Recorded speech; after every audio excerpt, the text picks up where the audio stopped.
হর হর মহাদেব। আজকে আমরা রুদ্র সংহিতার থেকে দেখব কোন কোন সামগ্রী দিয়ে আমরা শিব পুজো করতে পারি। প্রথমে দেখুন বলছে, মহাদেবকে চাল দিয়ে পুজো করলে মানুষের লক্ষ্মী বৃদ্ধি হয়। এই চাল অখণ্ড হওয়া উচিত। চাল ভক্তিভাবে শিবের উপর অর্পণ করতে হয়। এরপরে যদি আসি, সেখানে হচ্ছে সুন্দর বস্ত্র তারপরে আপনারা দিতে পারেন, তার উপরে চাল অর্পণ করবেন। বস্ত্র দিয়ে দেন তাহলে বস্ত্র পরিয়ে তার উপরে চাল অর্পণ করবেন। এছাড়াও গন্ধ, পুষ্প ইত্যাদি শ্রীফল নিবেদন করলে পুজোর পূর্ণ ফল প্রাপ্তি হয়।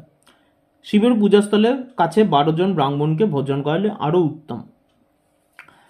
তিল দ্বারা শিবকে 1 লাখ আহুতি দেওয়া হলে অথবা 1 লাখ তিল দ্বারা শিবের পুজো করলে বড় বড় পাপও বিনাশপ্রাপ্ত হয়। জবের দ্বারা শিবের পুজো করলে তা স্বর্গীয় সুখ বৃদ্ধি করে। গমের দ্বারা প্রস্তুত করা রান্না দ্রব্যে পুজো করলে তাকে অতি উত্তম বলে মানা হয়। তার দ্বারা লাখবার পুজো করলে সন্তানের বৃদ্ধি হয়। মুগের দ্বারা পুজো করলে ভগবান শিব সুখ প্রদান করেন।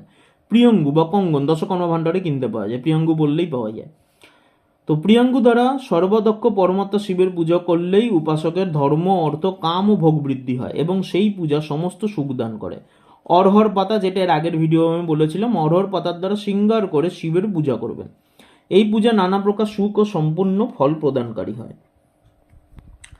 এবং এরপরে বিভিন্ন মাপ রয়েছে, সমস্ত কিছু রয়েছে। একদম এই জায়গায় যদি আরেকটু যদি চলে আসি, কিছু হেলথ ইস্যুর ক্ষেত্রে যদি কারোর ইম্পর্টেন্সি থাকে, যেটাকে নপুংসক বলা হচ্ছে, ইম্পর্টেন্সি যদি হয়, সেই ক্ষেত্রে সে ঘৃতের দ্বারা যদি শিবজিকে ভালোভাবে পুজো করে এবং ব্রাহ্মণকে ভোজন করায় তাহলে তার ক্ষেত্রে ভালো। এবং এর সঙ্গে একটু ব্রতর কিছু সম্পর্ক রয়েছে।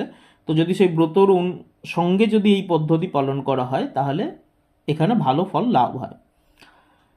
যদি বুদ্ধি জ্বর হয়ে যায় তাহলে সেই অবস্থায় পূজককে কেবল শর্করা মিশ্রিত দুধ অর্পণ করতে হয়। এরূপ করলে তার বৃহস্পতির মতো উত্তম বুদ্ধি লাভ হয়। এরপর আসছে, সুবাসিত তেলে পুজো করলে ভোগাদি বৃদ্ধি হয়। যদি মধু দিয়ে শিবের পুজো করা হয় তবে রাজযক্ষার রোগ দূর হয়। শিবের উপর আখের রসের ধারা দেওয়া হলে সেটি সমস্ত আনন্দ প্রাপ্তিকারক হয়।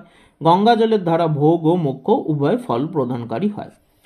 এখানে একটি বিষয় আপনাদের বলে রাখি, এই যে এখানে হেলথের ক্ষেত্রে যে বলা রয়েছে, আমরা বিভিন্ন সময় দেখব, পরবর্তী আমি যখন ভিডিওগুলো দেব সেখানে দেখতে পাবেন বিভিন্ন হেলথ ইস্যুর জন্য আমাদের শাস্ত্রে কিছু ব্রত কথা এবং তার কিছু বিধিবিধান বলা রয়েছে। তার মানে এই নয় যে সেখানে চিকিৎসা করতে হবে না, এমন কিছু বলা রয়েছে। এটা অনেকে ভুল চিন্তা ভাবনা করেন। চিকিৎসার সাথে সমস্ত কিছু চলার কথা বলা হয়েছে। তাহলে এই পদ্ধতি বা ব্রতর যে পদ্ধতি কি করে সেই রোগের উপরে বা সেই কন্ডিশনের উপরে কাজ করে, সেটা আমি অন্য কোনো সময় অন্য কোনো পরবর্তী ভিডিওতে সম্পূর্ণ পদ্ধতি কিভাবে কি হয় সমস্ত মেকানিজম দিয়ে আপনাদের আমি বোঝাবো।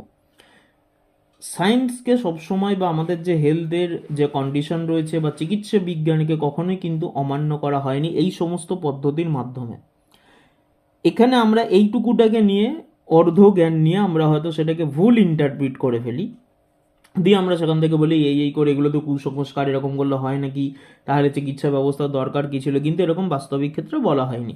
তো এখানে এর সঙ্গে কিন্তু ব্রতর দরকার রয়েছে। আমরা যখন ব্রত নিয়ে যখন পরবর্তী সময় আলোচনা করব বিভিন্ন কন্ডিশনের উপরে, সেই ব্রতর যে সিস্টেমটা আপনারা দেখতে পাবেন, তখন যখন তার প্রত্যেকটা স্টেপ বাই স্টেপ যখন কন্ডিশনকে ব্রেকডাউন করা হবে তখন দেখবেন যে এগুলো আমাদের আয়ুর্বেদিকের সাথে কিন্তু খুব গভীরভাবে সম্পর্কযুক্ত। এবং তার সঙ্গে ভক্তি, কর্ম এবং চিকিৎসা, এই তিনটে, ভক্তিযোগ, কর্মযোগ ও চিকিৎসা, এই তিনটে যখন একসাথে গিয়ে যখন আসছে তখন একজন ব্যক্তি সুস্থ হচ্ছে। কেবলমাত্র একজন এরকম নিয়ে গিয়েই পুজো করলেই কিন্তু তার ফল লাভ হবে না, তার একটা বিধিবিধান পদ্ধতি কিন্তু রয়েছে।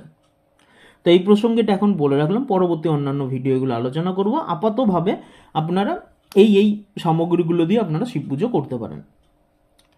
আশা করি বোঝাতে বললাম। হর হর মহাদেব। সকলে ভালো থাকবেন।